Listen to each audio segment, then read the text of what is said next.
Okey, salam geng. Untuk hari ini kita akan sambung bab sistem persamaan linear dalam tiga pemboleh ubah. Seperti mana yang kita tahu, ada dua cara untuk kita selesaikan soalan sistem persamaan linear dalam tiga pemboleh ubah. Pertama, kita boleh guna kaedah penggantian. Kedua, kita boleh guna kaedah penghapusan. So, untuk video ini kita akan fokuskan kepada kaedah penggantian. Jadi cikgu akan guna contoh soalan yang kamu boleh tengok dalam buku teks muka surat 75. Okey. So kalau kamu tengok kat sini ada tiga persamaan. Okey, soalan dia, selesaikan sistem persamaan linear yang berikut dengan menggunakan kaedah penggantian. Jadi benda pertama yang kita buat, pertama cikgu bagi dia nombor. Macam ni contoh. Ini cikgu bagi dia nombor 1. Ini cikgu bagi dia nombor 2. Ini cikgu bagi dia nombor 3. Okey, lepas kamu bagi setiap persamaan ni nombor, kamu kena pilih mana-mana persamaan yang kamu rasa senang. Maksudnya kat sini tips dia, kamu cari persamaan yang mempunyai huruf yang single. Apa maksud huruf single? Contoh macam ni lah. Ni huruf single. Ni single. Ni single, ni single, ni single, ni single. Tak wajib pilih yang tu, tapi lebih memudahkan. Okey, kalau kita tengok kat sini, persamaan yang senang, agak senang adalah persamaan yang kedua. Yang ni kan. So, katakan cikgu pilih persamaan ini. Okey. Okey, daripada persamaan 2 ni, cikgu tulis balik. Persamaan 2 kan. Persamaan 2, dia punya persamaan macam ni. Y tolak 2Z sama dengan 30. Okey. Tugas pertama kita kena jadikan persamaan ini, kita kena buat subjek ataupun perkara rumus. Okey, apa itu perkara rumus? Apa itu subjek?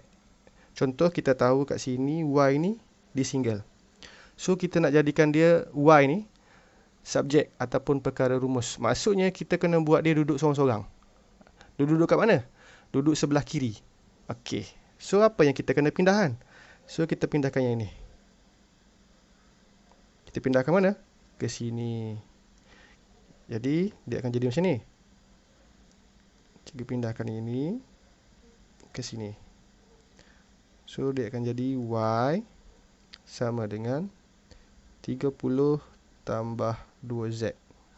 Jadi ini akan jadi persamaan nombor 4. Sebab ini 1, ini 2, ini 3, so ini yang 4 lah. Sebenarnya 4 ni adalah hasil daripada 2. 4 ni lahir daripada 2. Benda yang sama je, cuma dia berubah kata kedudukan. Okey, next. Cikgu buat ni dulu. Sekejap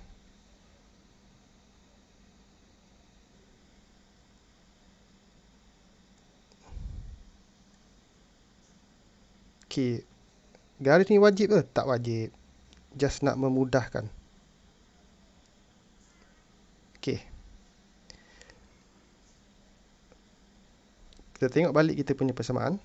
Sebabkan kita pilih persamaan kedua, kita buat arrow. Arrow macam mana? Okey, macam ni. Arrow persamaan 2 ni ke persamaan 1.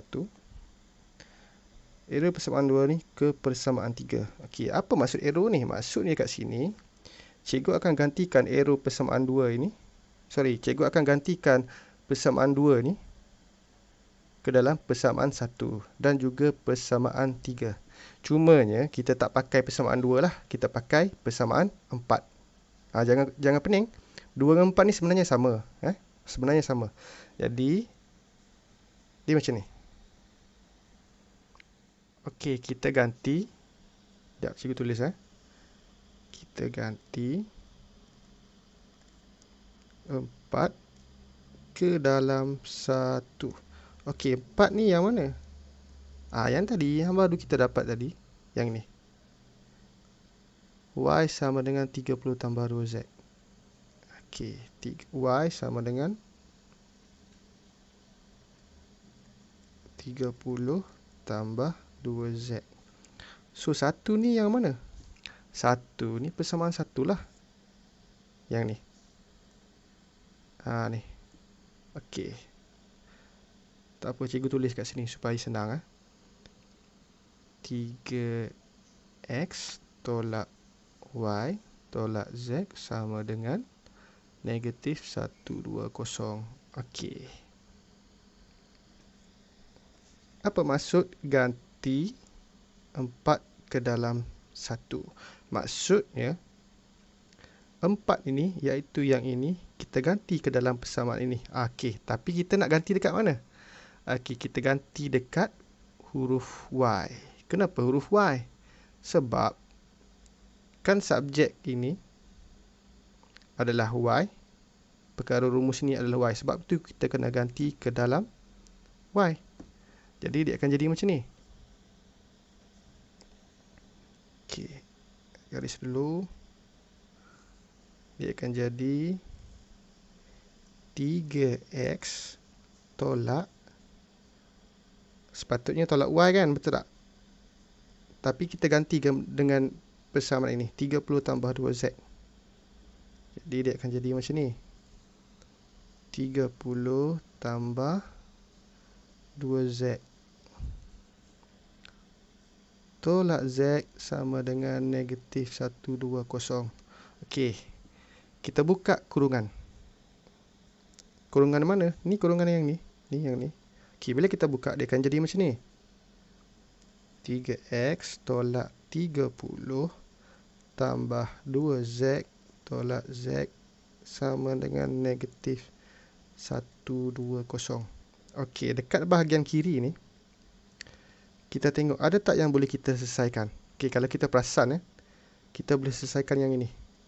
2Z tolak Z. Betul tak? Oops, sorry. Sepatutnya ni selalu orang buat salah ni, selalu buat silap. Tolak 2Z. Kenapa? Sebab negatif 30, negatif 30 lah. Negatif dengan positif sepatutnya jadi negatif. Sorry. Nasib baik nampak. Okey. Kita teruskan. Kita selesaikan yang ini. So, dia akan jadi 3X tolak 30. Negatif 2Z tolak Z, dia akan jadi negatif 3Z sama dengan negatif 120. Okey. Next step apa?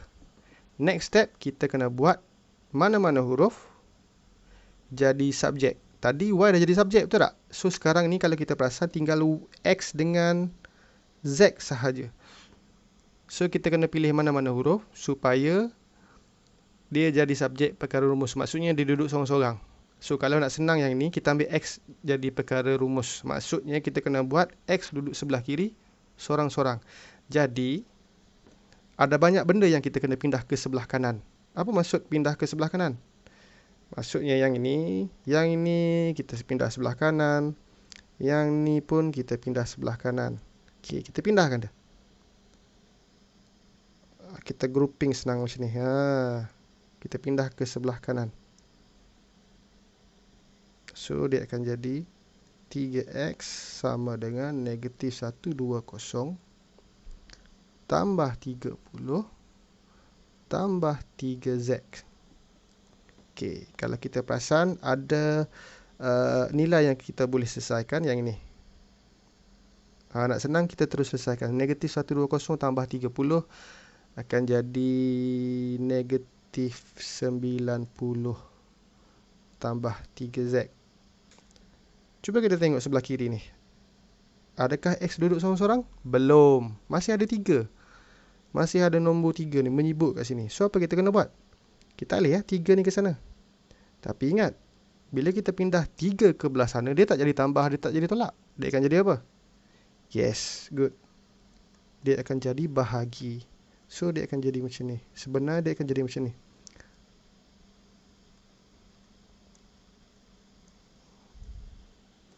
Ataupun ruang tak cukup. Ataupun sebenarnya X sama dengan negatif 90 per 3 tambah 3Z per 3. Jadi kita boleh bagi. Negatif 90 bagi 3, negatif 30. 3Z bagi 3, dia akan jadi Z. Jadi ini adalah persamaan ke berapa? Yes, ini adalah persamaan yang kelima. Tadi dah 4 kan? Betul tak? Nampak? Ini dah 4. Yang ni. So yang ni 5 lah. Okay. Next step. Kita dah settlekan yang ini. Arrow ini kita dah settlekan. Masukkan 2 atau 4 ni ke dalam 1. Kita settlekan yang ini pula. Masukkan persamaan 2 ke dalam 3. Ataupun masukkan 4 ke dalam 3. Kita guna persamaan 4. Maksudnya macam ni. Ganti 4 ke dalam 3. Kita buat benda yang sama je, cumanya nilai dia berbeza lah. Okey. Kita masukkan 4 ke dalam 3. Jadi kita pakai persamaan 3. X tambah yang ni yang ni. Persamaan ini. X tambah Y tambah Z sama dengan 120. So dia akan jadi X tambah 30 tambah 2Z. Tutup kurungan. Tambah Z sama dengan 180. Okey, kita buka kurungan. Dia akan jadi X tambah 30 tambah 2Z tambah Z sama dengan 180. Kita boleh settlekan yang ini. Kita boleh selesaikan yang ini. Dia akan jadi X tambah 30 tambah 3Z 180. Okey. Seperti mana langkah tadi, kita kena buat mana-mana huruf jadi perkara rumus atau subjek. Tapi sebabkan kita dah pakai huruf X kat sebelah, perasan tak kita jadikan yang sebelah ni, kita jadikan X sebagai perkara rumus atau subjek. Jadi sebelah ini pun kita kena jadikan X sebagai perkara rumus atau subjek. Maksudnya kita kena pindahkan yang ini ke sebelah kanan. Dia akan jadi X sama dengan 180. Yang ini bawa ke sana, dia akan jadi negatif 30 tolak 3Z. Ada tak yang kita boleh selesaikan? Ada yang ni. So kita selesaikan. Sekejap, padam. X sama dengan 150 tolak 3Z. Jadi ini persamaan ke berapa? Yes, ini adalah persamaan yang ke-6. Okey.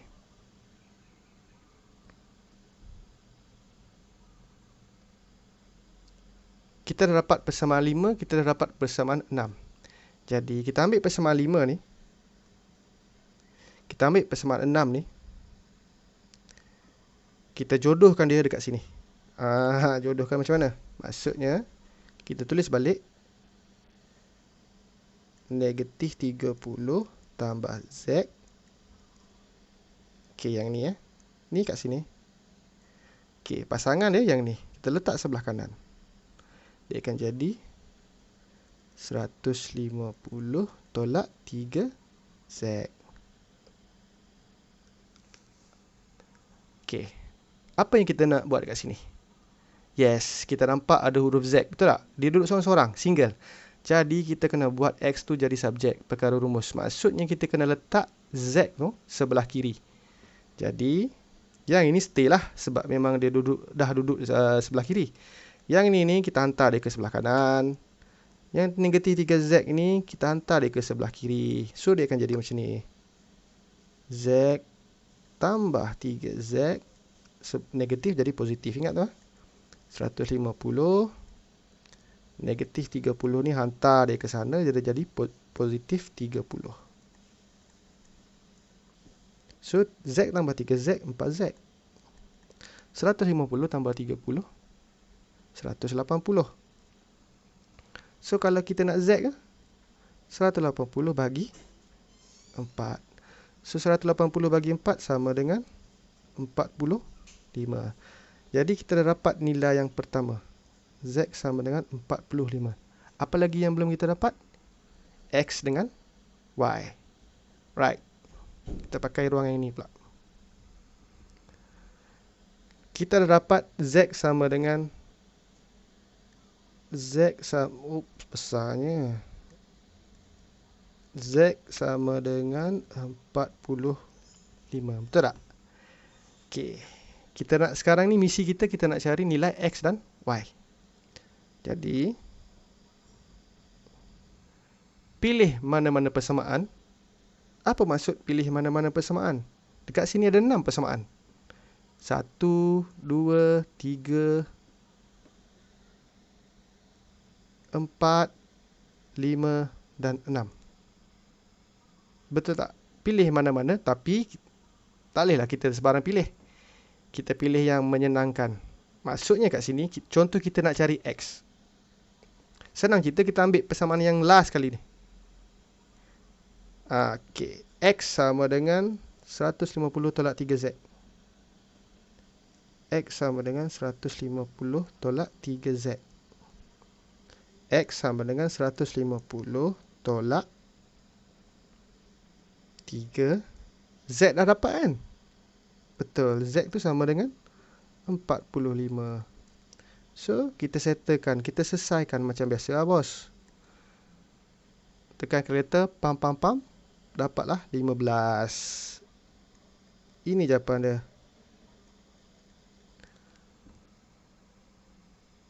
Apa lagi yang belum? Yes, nilai Y. Okay, kita tengok persamaan mana yang kita nak pakai. Persamaan 6 tak boleh lah. Sebab apa? Kita nak cari Y, mana ada huruf Y kat sini kan. Kita tengok persamaan 5. Ada tak Y? Tak ada. Kita nak cari Y. Persamaan 4. Oops, mana persamaan 4? Ada Y. Kita memang nak cari Y, betul tak? Okay, kita ambil persamaan 4. Kita salin. Y sama dengan 30 tambah 2Z. So, Y sama dengan 30 tambah 2. Z berapa tadi? 45.